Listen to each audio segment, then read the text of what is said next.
मराठीचा हा मुद्दा महाराष्ट्र म्हणजे महाराष्ट्र मराठी भाषिकांचाच महाराष्ट्र आहे, कारण भाषावार प्रांतरचना झालेली आहे. अलग लक्षात.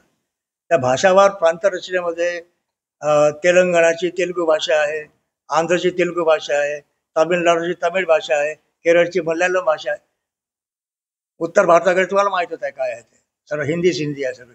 पण महाराष्ट्रामध्ये जी मराठी भाषिक राज्य आहे त्यामध्ये मराठीचा आग्रह धरणं काही अनुचित नाही आहे. अलग लक्षात, योग्य बाब आहे.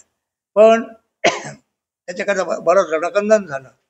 शेवटी महाराष्ट्र सरकारला जे GR काढले होते हिंदीचे वगैरे, जे सक्ती केली होती ते रद्द करावे लागले आणि मराठीला प्राधान्य दिलं सरकारने. ही चांगली गोष्ट झाली.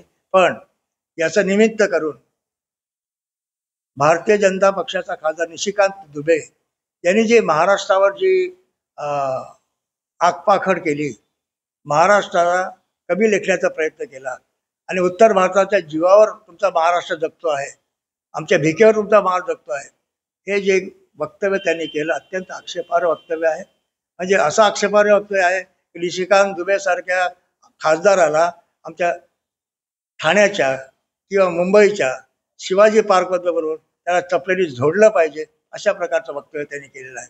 म्हणून आमची मागणी अशी आहे की निशिकांत दुबे ज्यांनी आमच्या छत्रपती शिवरायांच्या, शाहूराजांच्या, महात्मा फुलेंच्या आणि डॉक्टर बाबासाहेब आंबेडकरांच्या महाराष्ट्राला ज्या पद्धतीनं अशा प्रकारचं कलंकित करण्याचा प्रयत्न केला, त्या निशिकांत दुबे यांना त्यांच्या पक्षात हकालपट्टी केली पाहिजे, त्याची खासदारकी रद्द केली पाहिजे आणि अशा प्रकारची शिक्षा त्याला दिली पाहिजे. अन्यथा महाराष्ट्रात निशिकांत दुबे जेव्हा केव्हा येईल तेव्हा त्यांना योग्य प्रकारचा धडा आमचे भीमसैनिक शिकवतील, असं या ठिकाणी सांगावं असं वाटतं. धन्यवाद.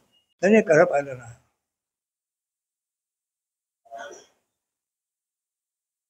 काशीबिरा भायंदरमध्ये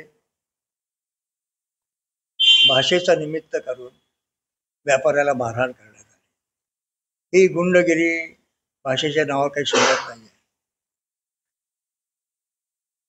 आमची महाराष्ट्राची एक वेगळी संस्कृती आहे, त्याच्यावर तुम्ही चर्चा करा, वादविवाद घाला, पण भाषेच्या नावावर मारझोड करणं हे काही मोगलाई नाही आहे. आलं का लक्षात? त्यामुळे इतर कुठे झाले नाही भांडणं, फक्त याच भागामध्ये होऊन राहिले. आलं का लक्षात? बाकी आमच्या विदर्भात कुठे भांडण नाही आहे, मराठवाड्यात काही भांडण नाही आहे, कोकणात काही भांडण नाही आहे, फक्त तुमच्या मुंबई ठाण्यामध्येच भांडणं का होतात? आलं का लक्षात? ही अशा पद्धतीनं जे मराठी बोलू शकत नाही किंवा मराठी बोललं पाहिजे असा जो आग्रह केला, आग्रह करा तुम्ही, पण आग्रह करत असताना तुम्ही मारझोड जर करणार असाल तर कोणी खपवून घेणार नाही. आलं का लक्षात? म्हणून आमचं मराठी प्रेमी लोकांना सांगणं असं आहे, आम्ही देखील मराठीच आहोत ना, आमचा जन्मच महाराष्ट्रात झालेला आहे. आलं का लक्षात?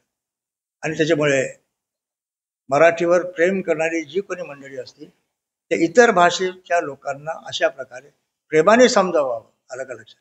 प्रेमाने जग जिंकता येतं. आलं का लक्षात? त्यामुळे इतर भाषीय लोकांना जिंकणं काही कठीण नाही आहे. त्याच्याकरता अतिरेकाचा बळाचा वापर करायची गरज नाही, याचा भाव सरळ ठेवावं अशी आमची सर्व मराठी प्रेमी लोकांना विनंती आहे. धन्यवाद. कसं आहे ते, प्रत्येक जणाचा वेगवेगळा आपला अजेंडा ठरलेला आहे. आलं का लक्षात? आता या मराठीचा मुद्दा का निघाला? महाराष्ट्र सरकारने जे त्रिभाषी सूत्र काढलं होतं, आलं का लक्षात, त्यामध्ये हिंदी सक्तीची केली होती. आलं का लक्षात? हे जबरदस्ती हिंदी लादण्याचा प्रयत्न जो केला त्यामुळे त्या निमित्तच मिळालं, त्याचा फायदा ते उचलतील ना निवडणुकीमध्ये. त्याच्यामुळे उद्धव ठाकरे काय किंवा राज ठाकरे काय किंवा त्यांना साथ देणारे काय, शेवटी याचा निवडणुकीचा फायदा उचलणारच आहे. शेवटी आता दोघं भाऊ एकत्र आले, चांगली गोष्ट आहे, अभिनंदन करतो मी त्याचं. एकत्रपणे राजकारण त्यांनी करावं. आलं का लक्षात? भाषेसाठी एकत्र आले, मराठी भाषेने त्यांना एक केलं, 20 वर्षाचा दुरावा संपला, 20 वर्षाचं मराठी भाषेमुळे त्यांना एक व्हावं लागलं. त्याचप्रमाणे एकत्र राहून महाराष्ट्राचं राजकारण करावं. ठीक आहे.